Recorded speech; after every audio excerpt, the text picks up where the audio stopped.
You are listening to Historyman, the platform for historians, authors, and museum directors to tell their stories of the American Revolution, walk in the footsteps of heroes, and proclaim freedom reigns. On today's episode, we are with Benjamin Rubin, Southern historian, and our topic is the Battle of Fishing Creek. Welcome, Benjamin. Thanks. Before we get started, we want to give a shout out to one of our affiliates, southerncampaigns.org, which specializes in peer review articles and other resources like pension applications from the American Revolution. They do a great job over there, and it's a great resource for people like yourself and authors to do research on the American Revolution. So tell us about the Battle of Fishing Creek. Yeah, so I think the place to start the story is with the meeting of Thomas Sumter and General Horatio Gates, which happens in August of 1780 as Gates's army is marching south. And of course, they are coming from two very different worlds, these two men, right? Gates, the hero of Saratoga, although that's debatable, but certainly that was his reputation at the time. He had established himself in the northern campaigns in kind of one of the biggest battles of the war. He is this hero, this darling of Congress who had been placed in command of the Southern Army and is now marching south with a large force of Continentals, the Maryland and Delaware line primarily. And Sumter, at this point, had already been operating over the past 2 months or so in South Carolina and actually a little bit in North Carolina as well, resisting the British occupation. There had been very little continental presence, actually really no continental presence in the Carolinas since Charleston had fallen and Beaufort had been defeated at the Waxhaws, which happened in May. And so, I think for Sumter, as for a lot of the other partisan commanders, there is this sense that they had been carrying on the war, that they had been resisting the British occupation, and had even scored some victories at places like Ramseur's Mill, Hanging Rock, places like that. Huck's defeat certainly was a major morale victory for the partisans. And so their feeling was, that they had been doing all of this work and resisting the British occupation, and now all of a sudden, continental forces are moving back into the South and kind of reasserting their supremacy. Gates also has a meeting with Francis Marion around this same time, where Marion comes into his camp with his, very small, very ragtag band of followers, and Gates essentially sent him away. This is not the reception that Sumter gets, though. Sumter, comes in with significantly more men than Marion had, and I think Gates, to some extent, saw some value in what Sumter was bringing to the table. And so, the two of them decide to operate more or less together. And in fact, Gates is even willing to detach to Sumter 200 Maryland Continentals under Thomas Wolford from the 5th Maryland Regiment, and also 2 small grasshopper guns, which in hindsight probably would have been useful for him to have had at the Battle of Camden, but certainly for Sumter, especially coming off of the Battle of Rocky Mount, where his lack of artillery had cost him the day, this is definitely a new opportunity for him. And so, he sees this as an opportunity to do things that maybe he had not been able to do up to that point. That's a fascinating intro into this battle. It's interesting you bring up Rocky Mount. The precursor to Fishing Creek included going back to Rocky Mount. And then what did Gates want Sumter to do when he broke him off from the main army? Yeah, so Gates is using Sumter in a fashion that Continental officers often used the militia. And in fact, a similar way to how Gates had used the militia when he was fighting in the Saratoga campaign, which was basically to use them as a force behind enemy lines, right? And so by sending Sumter sort of around behind the British Army, he creates all kinds of strategic problems for Cornwallis. He creates challenges to Cornwallis's supply lines and hopes to complicate his life. Perhaps, this is going to cut off British supplies. Perhaps it's going to force Cornwallis to detach a part of his army to go face Sumter instead of being present at the battle. And in fact, Sumter's move around behind the British at Camden is in fact going to deprive Cornwallis of reinforcements at the Battle of Camden, although not maybe in exactly the way they would have anticipated. Going down a little rabbit hole here, I know that he dismissed Marion and his men, but he dismissed them with an order to go interject themselves into the supply lines between Camden and Charleston and take care of all the boats back up and down the Santee. And I know that perhaps he also told William Davy, a cavalryman out of Charlotte, or from that area that would go back and forth between Camden and Charlotte, and kind of hung and was the hero of Hanging Rock. I think he had told him to take wounded Patriot soldiers from Hanging Rock and escort them back to Charlotte. So he's cooperating in a number of ways, or bringing in these militia guys in a number of ways to operate outside of the regular army. Yeah, absolutely. And Gates, the way that Gates interacts with the militia is maybe not as sophisticated as what we'll see Nathaniel Greene do a year later, when he, really understands the value of these partisan forces and how they can coordinate with the Continental Army. But it's based on the same theory, right? Which is that you keep a strong regular army in the field to challenge the British main army, and then you use these militia forces to create headaches for the British and deprive them of the ability to concentrate against your main force. And Gates certainly understood the theory there. Now, perhaps it's a little unfair. I tend to be of the opinion that Nathaniel Greene was a much higher quality commander than Horatio Gates, and I think most historians would agree. But at the same time, Greene had a lot more time when he took command of the army to develop these kinds of relationships. Gates is really moving, toward combat from the moment he arrives in the South. And so he's kind of putting together these networks fairly ad hoc. And nevertheless, he is, as you mentioned, with Marion, with Sumter, with Davy, he is finding things for these people to do that, will be useful to the campaign. All right, so he meets with Sumter, and he sends them off he breaks off several units to send with Sumter. Where does he send them?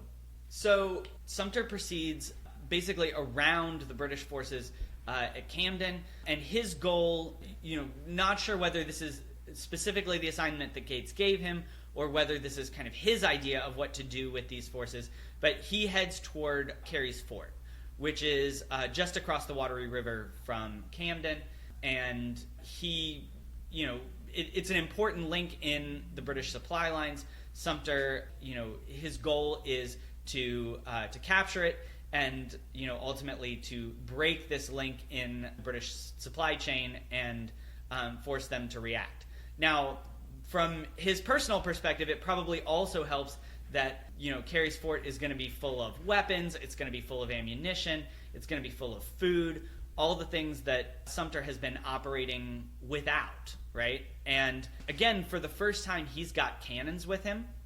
And so I think probably Sumter is looking for a target that he wouldn't otherwise be able to take, right? He has been developing this campaign over the summer, and he's been kind of limited in what objectives he could attack because he didn't have artillery.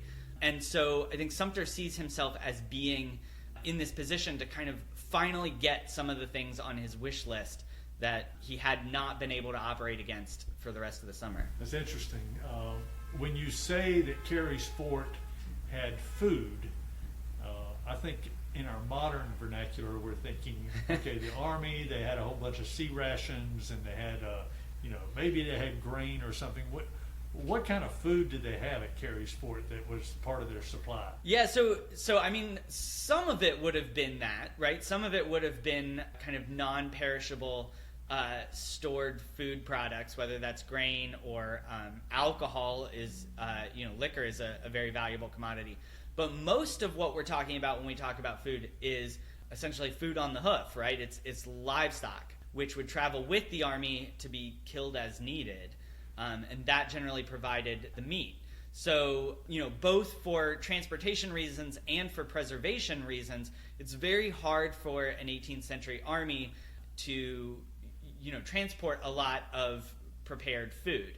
There's only so much you can preserve. There's also only, you're limited by the wagons that you have.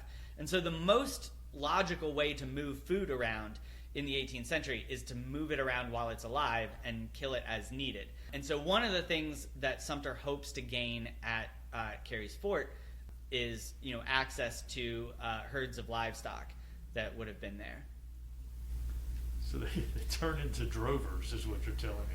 They Yeah. go from soldiers to drovers if they win the battle at Carey's Fort. Right. And this is, this is an important piece of, 18th century warfare. When we talk about armies moving through the countryside, a lot of what's moving with them is, literally their food. And Sumter also, from Gates's perspective, again, his army is moving quickly. It is, seeking battle with the British as quickly as possible. And Gates, had not taken the time to establish strong supply lines back to his supply bases, which were in North Carolina. And so, Sumter bringing a large herd of livestock into the Continental camp would be, kind of a life-saving move as well. It would have alleviated a lot of Gates's problems. So when did they leave the presence of Gates and start heading to Carey's Fort? So Sumter moves out of Gates's camp on August 14th with his own South Carolina militia as well as a contingent of North Carolina militia. The total in his militia force adding up to about 800 men, plus the roughly 200 Maryland Continentals and the 2 guns. So they leave camp on August 14th, heading down the west bank of the Wateree River to Wateree Ferry, which is the ferry that's occupied by Carey's Fort. What did Carey's Fort look like at that time? Do you know? It would not have been. We're not talking about a palisaded. No. Lots of entrenchments and that sort of thing. Nope. Generally, these backcountry forts that the British threw up when they, moved through an area would have been simple earthworks. Maybe a couple of gun emplacements, but mostly parapets for men to fire out of. And it would have been, open air and not very big. Well, certainly because you have a lot of cattle, Right. And that they need to graze out there. It's not like Right. they're pinned up in a fort, so to speak. It would have been a very small and unimpressive fort. I mean, a lot of times what the British did was that they would build like a palisade around a home. So they would take over a house and they would fortify that house and then they would put a palisade around it.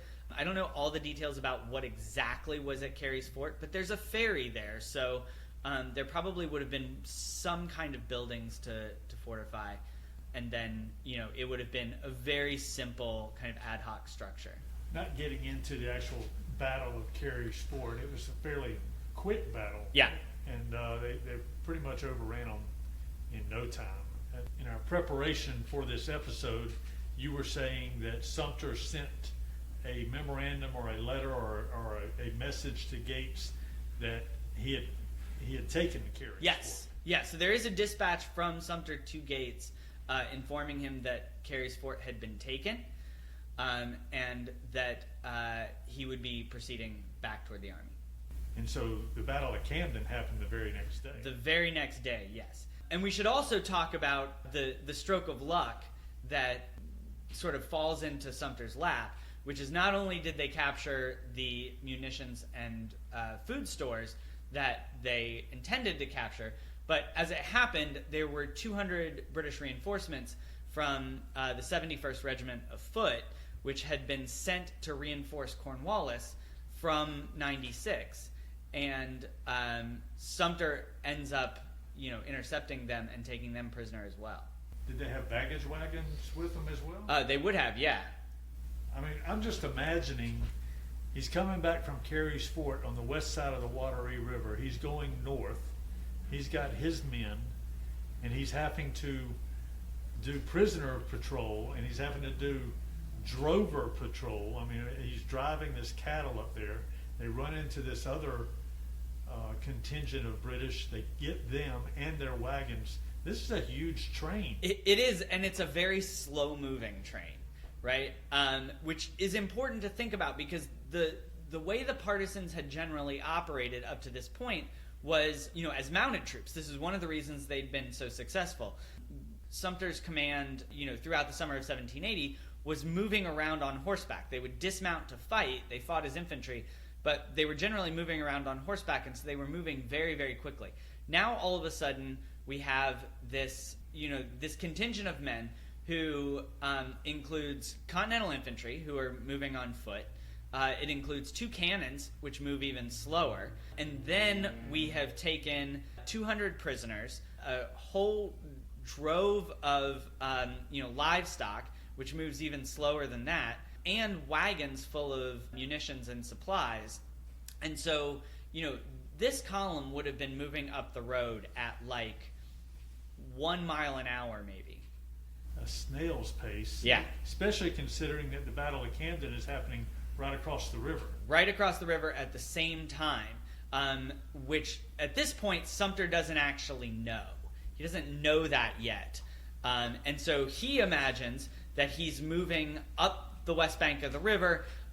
He's going to rejoin Gates before any battle takes place.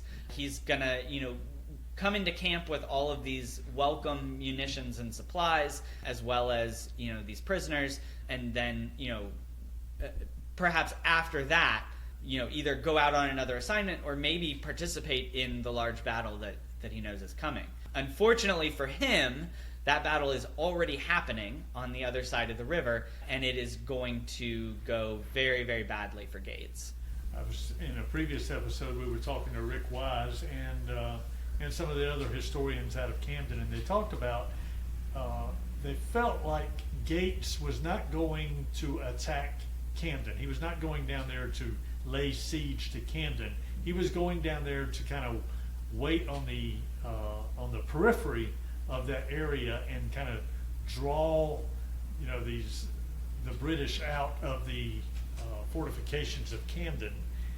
But Cornwallis threw a big wrench in that when he came out late that night and met Gates early in the morning. Yeah. On the 15th, and they hit in the dark of night. The two armies collided. Yeah, it's kind of actually a brilliant move on Cornwallis's part, because what Gates is expecting is part of the reason that Sumter is operating so close to the British camp is, on some level, Gates kind of expects the British to react to Sumter. And instead of reacting to Sumter, Cornwallis moves out of Camden in the middle of the night and attacks Gates first thing in the morning, which is, not at all what Gates was expecting him to do. All right, so that's the 15th, 16th? The Carey's Ford is on the 15th. The Battle of Camden is early on the morning of the 16th. So the first collision between the two forces actually happens in the middle of the night. There's a skirmish between the advanced groups of Cornwallis's army and Gates's army, and then the armies are basically drawn up, and the Battle of Camden happens at first light on August 16th. I'm sure that in Sumter's mind he was thinking, well, Gates has between 3,500 and 5,000 troops. He certainly is going to be able to hold his own while we come up the west side of the Wateree. Right. Even without Sumter, Gates outnumbered Cornwallis 2-1. Well, when Gates lost at Camden, that kind of left Sumter out there hanging. That's exactly the right way to put it. It very much changes the calculus for Sumter, when he receives word of Gates's defeat. And, all of a sudden, this goes from kind of a triumphant march, back to the army with spoils to, flight, right? He needs to flee for the safety of the North Carolina border now.